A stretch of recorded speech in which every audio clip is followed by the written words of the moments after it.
ጤና ይስጥልን ተመልካቾች፣ ከትግራይ ቴሌቪዥን የሚተላለፍ የአማርኛ ቋንቋ ዜናችን አሁን ጀምሯል። ከዜናዎቹ ጋር በእምነት ሰለሞን ነኝ። በቅድሚያ የብልጽግና ስርዓት በአሁኑ ሰዓት በትግራይ የድሮን ድብደባ በማካሄድ በሰውና በንብረት ላይ ጉዳት ማድረሱን የትግራይ ብሔራዊ ክልላዊ መንግስት ዛሬ ባወጣው መግለጫ አስታወቀ። ዛሬ በሰሜን ምዕራብ ትግራይ ሸራሮ አካባቢ በተፈጸመው የድሮን ጥቃት በዕለታዊ ስራቸው ላይ በነበሩ የትግራይ ሰራዊት አባላት የህይወት የአካልና የንብረት ጉዳት ማድረሱን ተገልጿል። ስርዓቱ በመላ ሀገሪቷና ህዝቦቿ ላይ በከፈተው አውዳሚ ጦርነት ሀገሪቱና ቀጠናውን ወደማያባራ ቀውስ እንግዲህ እንደምታዩት ነው።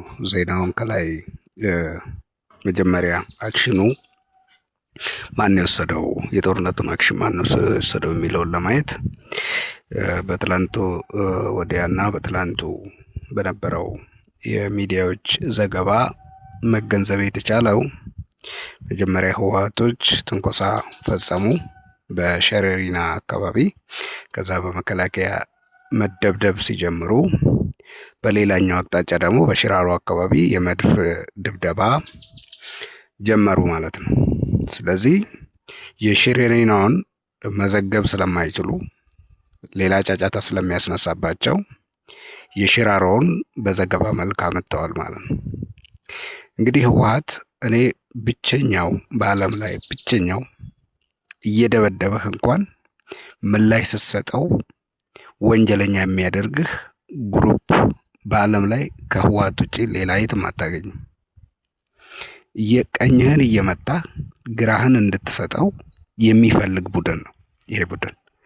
በዚህ ልክ በዓለም ላይ እንዲህ አይነት ሎጂክን የሚከተል ህዝብም የለም፣ ማህበረሰብም የለም፣ ምንም የለም። ምንም ልታገኙ አትችሉም።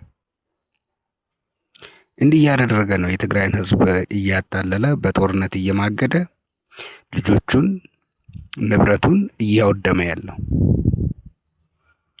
መጀመሪያ ትንኮሳ ከፈጸመ በኋላ ለዛ ትንኮሳ ተመጣጣኝ የሆነ እርምጃ ሲወሰድበት አንዴ ጄኖሳይድ፣ አንዴ ደግሞ የፕሪቶሪያ ስምምነት ተጣሰ እያለ በዚህ መልኩ ያላዝናል ማለት ነው። የሚያሳዝነኝ የትግራይ ወጣቶች ይሄንን አምነው ከሱ ጎን መቆማቸውን፣ ምን ያክል የወረደ የዘቀጠ በሎጂክ የማያምን በስርዓት የማያምን የወረበላዎች ስብስብ መሆኑን የምትረዱት በዚህ ነው። በዓለም ላይ እመኑኝ ማንም በዚህ አይነት መልክ እንዲህ አይነት ሎጂክን የሚቀበል ምንም የለም የሰው ልጅ ነው። ነገር ግን ምን ያክል የትግራይን ህዝብ እንዳደነዘዘ የምታዩት ይህንን ዜና በምን መልኩ እየለቀቀ እንዳለ። ደግነቱ ራሱ ከሽራሮ አካባቢ የመድፍ ቶክስ ሲተኩስ የሚያሳየውን ቪዲዮ አስቀድሞ መልቀቁ ነው። ስለዚህ እየደበደበህ መሸሽም አትችልም፣ መከላከልም አትችልም የሚል ሎጂክ በዓለም ላይ የትም የሌለ ሎጂክ ነው። ለማንኛውም ይመቻቸው።